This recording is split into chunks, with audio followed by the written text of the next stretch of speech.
Hi everybody, welcome to TV Spy This Week. I'm Kevin Eck. Hi, Stephanie Siegel. Happy to be here. We are just coming out of a snowstorm here in New York City. Everybody heard about it, but it was uneventful, so we're going to talk about that. It was, from a coverage point of view. Yes, so of these course. are our top stories. It snowed here in New York City in the East Coast.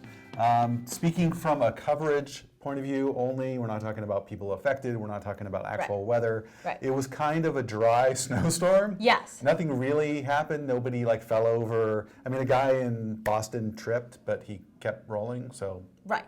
Sorry. No, in all seriousness, we want reporters and broadcasters to be safe out there, but there's just something always fun about getting those videos of some blooper that comes out of a storm. So relatively calm. Yes, Rob Nelson from WABC was questioning why he chose this profession because he was out on the beach. I love my job. I love my job. I love my job. A WFXT photographer, Tom Corsack, ordered some pizza delivered to his van. The vans are the coziest places to be in. Are they? They're like little houses. Yeah, it's a little cottage. So it doesn't make, that just makes me happy, actually. What I liked about it was that the pizza is the food of choice in the newsroom. Totally. So he goes out of the newsroom, can eat anything he wants, and he orders pizza. I never really understood why newsrooms go for pizza. And it's not just like 1 or 2 pies and a salad. It's like 15 pizza pies for these storm events, and you need actual food and protein to get through things, not just like fatty pizza. But anyway, I will say about the pizza and the truck, the best part about covering these winter weather events as a broadcaster is that people typically bring you coffee and stuff, and that's always nice. That's nice. So story number 2. Yeah. So the snowstorm was pretty uneventful, except in Chicago, which had its own weather event.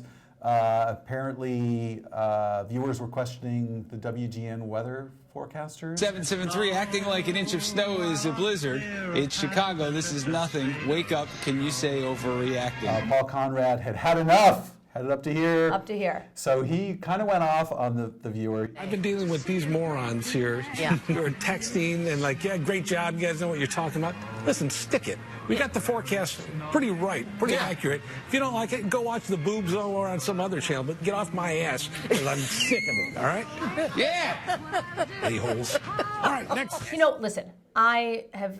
you get heat when you're in newsrooms, big weather events happen, and it's like a sprinkle or, a flurry. Right. And viewers are so angry because they had to buy more milk and stock up on water and no school for the kids, and I get it.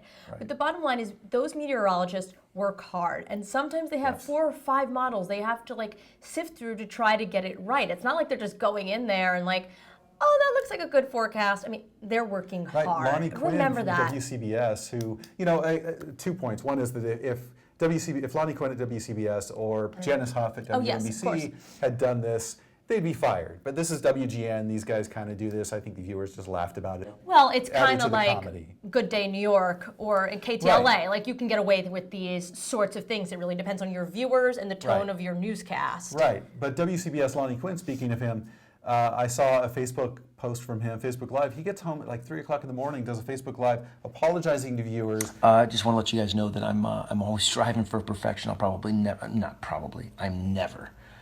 going to reach it, but I'm always going to try.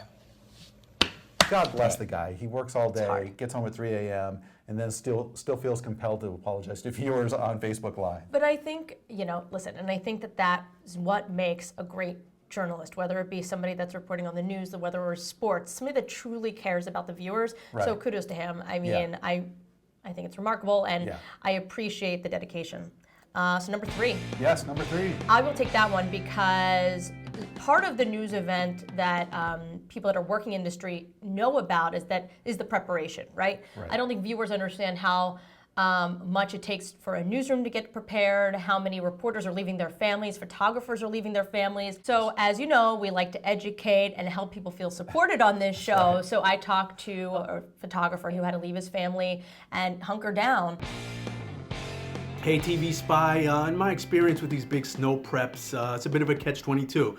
You get ready, you're looking at the radar, and, for days you're gearing up, you got all your cold weather gear, your protective layers and everything, and you're really of the mindset that you're ready to kind of battle the elements and do what you got to do. And you're ready for a long day, a 12-hour day, 14-hour day. A lot of times stations will put you up in a hotel, so you're ready the night before, in addition to the night after if you can't get home. So you kind of really adjust yourself to get in this mindset of, kind of going to battle against the elements. And then when things kind of don't go down the way they were projected to, it's a little bit of a disappointment in some ways because, you were ready and you had yourself prepared, and it's a bit of a letdown on one hand. And on the other hand, you get to go home to your family in a little earlier and spend time with them. So joining us today is the spokesperson from the National Association of Broadcasters in Washington, D.C., Dennis Wharton. Hey, Dennis, how are you? Good. How you doing, guys? Great, thank you. You just set up a new partnership with the Partnership for Drug-Free Kids. Is that correct? Correct. Yeah. Last year we started this campaign. We had a press conference on Capitol Hill to announce the broadcast industry initiative to deal with this public health crisis, the opioid addiction crisis, and heroin crisis that's ravaging a lot of communities across the country. There's not a city in America where this hasn't taken a serious toll, and members of Congress came to us and asked if we could do anything about this. And as a result of that, we've started this campaign, public service announcements, town hall meetings, documentaries from radio and TV stations across the country, and it's been enormously successful. So I remember the first time I wrote about this, a bunch of stations in Arizona got together and did a short documentary on the opioid crisis and heroin in their area. And I've been seeing this regularly as I've been working at TVSpy. More and more stations are getting involved. Can you talk numbers about why this is so important? Well, I think the Arizona folks are a great example. Art Brooks, the head of the Arizona Broadcasters Association, got the Cronkite School of Journalism, the students there, to do a documentary about a year and a half ago, half-hour documentary where they roadblocked a program about this crisis. And they've since then done a second documentary where every radio and TV station in Arizona covered this crisis. And since then, broadcast groups like Hearst and Sinclair and the broadcast networks and Scripps and others have embraced this campaign, Nexstar, to do something similar, using the Partnership for Drug-Free Kids as a model for some of the public service announcements that are part of the campaign. Right now, we're up to $1.9 million of airtime that have been devoted to this crisis on both radio and TV stations. Hubbard Broadcasting, also a member of that this effort. Virtually every broadcast group. So I'm remiss by leaving some out because the entire industry has coalesced around this effort. And we brought members of Congress into this press conference and included folks like John McCain, Senator Chuck Grassley, Pat Leahy. I'm leaving a few out. Joe Manchin from West Virginia. But all these folks are all on board with this proposal and NAB initiative to deal with this public health crisis. Before our call, you mentioned that these stories are impacting decisions, policies, and pushing for change in these communities, but also that it's really important to remember that broadcasters are a vehicle for these messages, especially as like the lines of what a broadcaster really is with the addition of digital and stuff. Can you just emphasize how important it is for journalists to be to do public service stories to help the community? I think we view ourselves as first informers in times of crisis, whether it's a tornado alert, emergency weather warning. And this is just an extension of that in terms of a public health crisis that has really shaken America. You can't pick up a newspaper or listen to a radio or TV newscast on any given night and not hear about how heroin addiction and opioid abuse is ravaging communities across the country. A lot of these folks who are being impacted by this get a prescription drug for an ankle injury or football injury in high school. They get addicted to prescription drugs.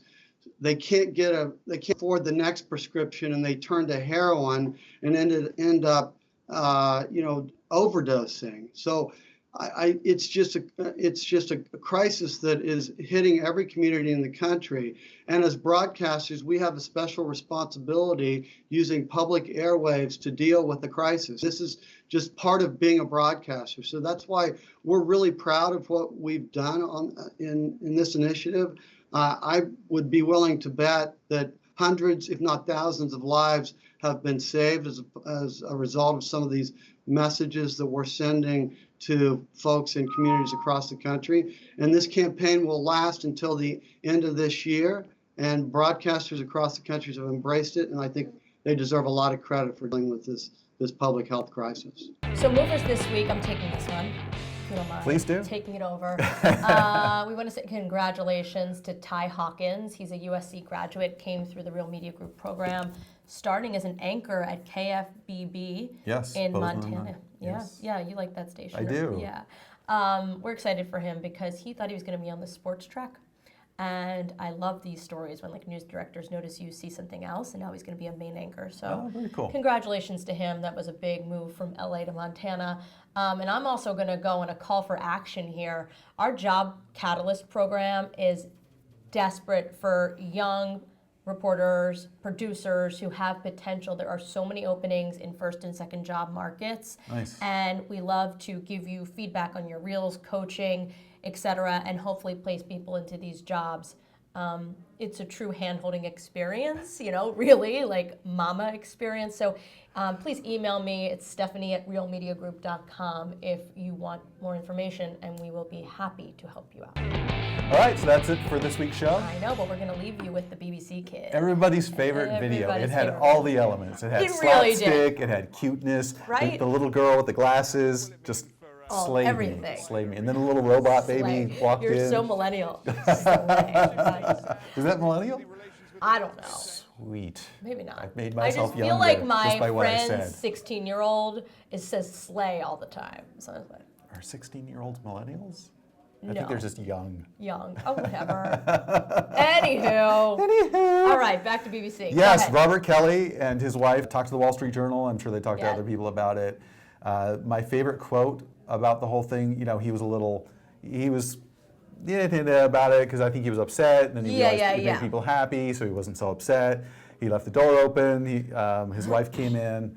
My favorite quote was that his daughter, I guess, had gone to a party before this, and he said she was in a hippity-hoppity mood that day. I know, So, it's just the cutest. Don't you wish you were in a hippity-hoppity mood? I was going to say, exactly. I generally am in a hippity-hoppity mood until something happens and I'm go full Italian, want to stab no somebody more in the eye. hippity-hoppity. Not. I go from hippity-hoppity to big bad wolf in a minute. Same here. But what is your general hippity-hoppity? How much of the day are you hippity-hoppity? I'd say about 5 to 10% of the day I'm hippity-hoppity. Working out, eating, sleeping.